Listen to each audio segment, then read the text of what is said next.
প্রস্তুতি পর্ব ভালোভাবে সম্পন্ন হয়েছে। ভোট যেন সুষ্ঠু হয় সেটাই এখন বড় চ্যালেঞ্জ বলছেন প্রধান উপদেষ্টা ডক্টর মোহাম্মদ ইউনূস।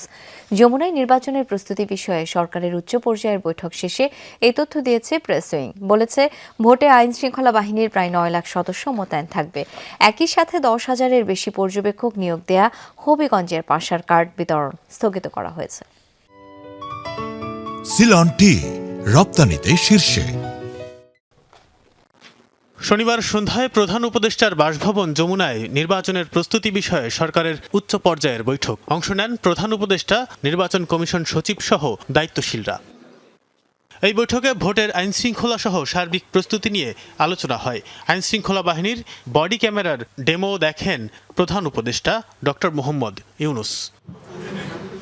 বৈঠক শেষে ব্রিফিংয়ে প্রেস উইং জানায়, ভোটের প্রস্তুতিতে সন্তোষ প্রকাশ করেছেন প্রধান উপদেষ্টা। বলেছেন, উৎসবমুখর পরিবেশে নির্বাচনের প্রচারণা চলছে, কেউ কারো বিরুদ্ধে কটু কথা বলছে না। প্রধান উপদেষ্টা আশা করছেন এবারের নির্বাচন নিরাপদেই হবে। নারীরা আনন্দের সাথে ভোট কেন্দ্রে যাবে, পরিবারের সবাই একসাথে ভোট দেবে। উনি বলছেন, এখন পর্যন্ত প্রস্তুতি পর্ব খুব ভালোভাবে সম্পন্ন হয়েছে, আমরা সন্তুষ্ট, উই আর ভেরি হ্যাপি। উনি বলেছেন, আমাদের জন্য এখন চ্যালেঞ্জ হচ্ছে টু মেক ইট পারফেক্ট। ভোটটা যাতে পারফেক্ট হয় সেটা হচ্ছে আমাদের জন্য এখন মেন চ্যালেঞ্জ। নারীরা আনন্দের সাথে ভোট দিবেন, পুরো পরিবার একসাথে ভোট উৎসবে যোগ দিবেন। প্রেস সচিব আরও জানান, প্রায় 9 লাখ আইন শৃঙ্খলা বাহিনীর সদস্য মোতায়েন করা হবে নির্বাচনে। নির্বাচনী সুরক্ষা অ্যাপ চালু হয়েছে, যার মাধ্যমে দ্রুত পরিস্থিতি নিয়ন্ত্রণে আনা যাবে বলে আশা করেন প্রেস সচিব। একটি হটলাইন নম্বর চালু করা হয়েছে বলেও জানান তিনি।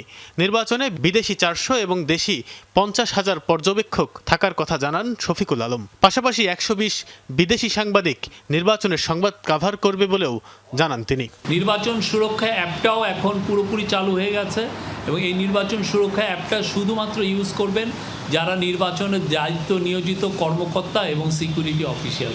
9 লক্ষের মতো মেম্বার অফ সিকিউরিটি ফোর্সেস, তার মধ্যে 1,08,000 হচ্ছে আর্ম ফোর্সেসের member, that means army, navy এবং এয়ারফোর্সের। প্রেস উইং জানায়, বিতর্কিত পর্যবেক্ষক সংস্থা পাশা সম্পর্কে নির্বাচন কমিশন খোঁজ নিয়ে তাদের সক্ষমতা সম্পর্কে সন্তুষ্ট হয়নি, তাই তাদেরকে কার্ড বিতরণ বন্ধ রাখা হয়েছে। কোনো রাজনৈতিক সম্পৃক্ততা মেলেনি বলেও উল্লেখ করে প্রেস উইং। একটা এনজিও তারা 10,000 নির্বাচনী পর্যবেক্ষক নিয়োগ করবে এটা বলেছিল। ইলেকশন কমিশন থেকে তাদের বিষয়ে খোঁজখবর নেওয়া হয়েছে। খোঁজখবর নিয়ে তাদের সক্ষমতা সম্পর্কে ইলেকশন কমিশন নিশ্চিত হতে পারলে এই জন্য তাদেরকে পর্যবেক্ষক কার্ড বিতরণ করা স্থগিত করা হয়েছে। এবং তবে এখন পর্যন্ত তাদের ব্যাপারে কোনো রাজনৈতিক সংশ্লিষ্টতা পাওয়া যায় নাই।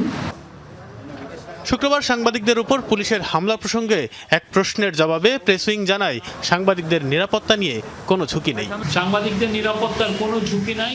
তানভীর সিদ্দিক, টিপু, যমুনা নিউজ, ঢাকা।